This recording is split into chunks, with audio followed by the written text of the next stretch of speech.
आप देख रहे हैं यंग बर्ड्स, मैं फ़हीम अहमद। पिछले कई दिनों से हम देख रहे हैं कि जम्मू कश्मीर की बात करें तो जम्मू कश्मीर के अंदर काफ़ी सारे ऐसे डिपार्टमेंट्स हैं जिनके मुलाजमीन आए दिन सड़कों पे मिलते हैं, सरकार से नाला हैं। इसी विषय पर हमारे साथ चर्चा करने के लिए गाजी उमर साहब है, जो कि JK अवामी तहरीक के वाइस प्रेसिडेंट भी है। इनसे बातचीत करते हैं।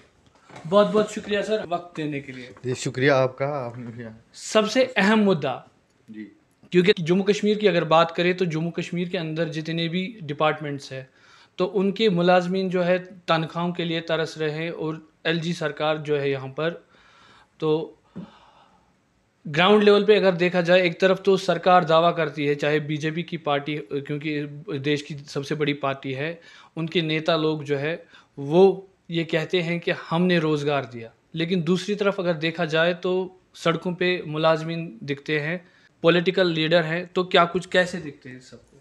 गवर्नमेंट डिपार्टमेंट है, गवर्नमेंट का ही है, सेंटर में बीजेपी है। बीजेपी कैसे एम्प्लॉयमेंट दे रही है? जो पिछले एम्प्लॉयर्स है, जो डेली वेजर्स है, आप कश्मीर की मैं बात करूं, आप देखिए PHE डिपार्टमेंट में डेली वेजर्स हैं, PDD डिपार्टमेंट में डेली वेजर्स है, हर डिपार्टमेंट में डेली वेजर्स है। जो पिछली जो सरकार थी यहाँ पे, तो उन्होंने डेली वेजर्स की, पिछली बार BDP BJP, तो जितने भी डेली वेजर्स है पिछले 10 साल से 20 साल से काम कर रहे हैं और वो अभी सड़कों पे है। तो ये क्या दिखाती है पूरे कश्मीर के लिए, पूरे हिंदुस्तान के लिए? क्या बीजेपी हमारे जितने भी डेली वेजर्स है जो नौकरी कर रहे हैं गवर्नमेंट डिपार्टमेंट्स में, जो लोगों के काम आ रहे हैं, क्या उनको सड़कों पे आना चाहिए? यही एम्प्लॉयमेंट जनरेट कर रहे हैं सरकार कश्मीर में। तो ये तो आप दिख रहे हैं कि हमारे जो PDD डिपार्टमेंट है, फिर KPDCL हो गया, उसके बाद स्मार्ट मीटर्स आए, लेकिन ये जो काम करने वाले लोग हैं इनके साथ नाइंसाफ़ी। PHE रिसेंटली मैं देख रहा था, PHE डिपार्टमेंट के डेली वेजर्स रोज़ सड़कों पे होते हैं, रोज़ प्रोटेस्ट करते हैं। रिसेंटली उन्होंने अपने जो उनका हेडक्वार्टर है जहांगीर चौक के पास, तो वहाँ पे वो प्रोटेस्ट कर रहे थे, तो उनकी बात क्यों नहीं सुन रहे? एक PHE डिपार्टमेंट के एक आदमी से मेरी बात हुई, डेली वेजर, तो उन्होंने बताया सर मैंने 20 साल से काम किया है, 20 साल से मैंने अपना खून दिया है, और आज मुझे बोलेंगे हम आपको निकालेंगे, तो मेरी जो ये लाइफ थी 20 साल की वो कौन देगा वापस?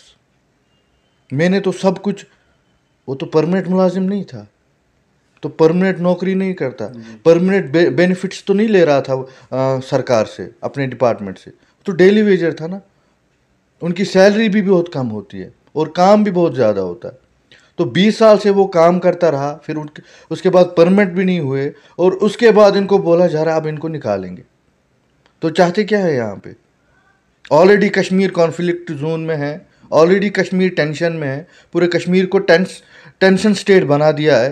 अब और कितना जुल्म सहेंगे यहाँ के लोग?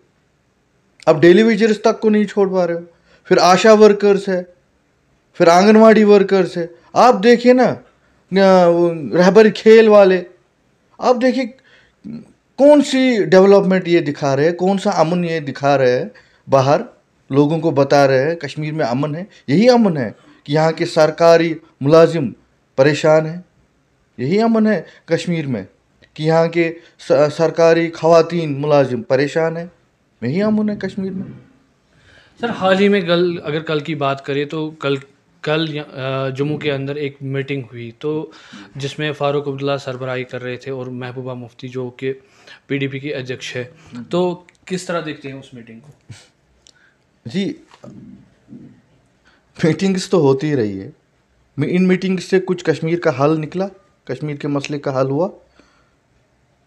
इनकी सरकारें थी, इन्होंने कश्मीर का मसला हल किया? इन मीटिंग्स से क्या होगा? कश्मीर के लोगों को पता है कौन हमारा रहनुमा था और कौन नहीं है। कश्मीर के लोगों को पता है जितने भी ये रहनुमा थे, जो लीडर्स बने बैठे थे, इन्होंने क्या किया कश्मीर के साथ। अपने पर्सनल पॉलिटिकल बेनिफिट्स के लिए, कुर्सी के लिए, या आपस में लड़ रहे हैं, फिर आपस में ही अंदरूनी आपस में ही साथ साथ होते। ये जो मीटिंग्स है, गुपकार अलायंस वगैरह, ये सब धोखा है। मैं तो लोगों को, खासकर यहाँ की यूथ को बताता हूँ कि यहाँ की यूथ को खुद खड़ा होना चाहिए, यहाँ की यूथ को खुद लीडर्स बनना चाहिए। We must create leadership qualities in youth of Kashmir. अगर आने वाले समय में जो इलेक्शंस होने वाले 2024 की अगर बात करें, तो ऐसा लग रहा है कि इलेक्शंस होंगे, तो आप अपनी पार्टी को कहाँ देखते हैं? देखिए, इलेक्शंस जब होंगे तब तो आपको पता ही चलेगा हमारी पार्टी कहाँ दिखेगी। हम पिछले 2 साल से काम कर रहे हैं, बहुत काम किए अल्हम्दुलिल्लाह। आपको भी पता है, लोगों को भी पता है, हम ज़्यादा वो दिखाते नहीं हैं।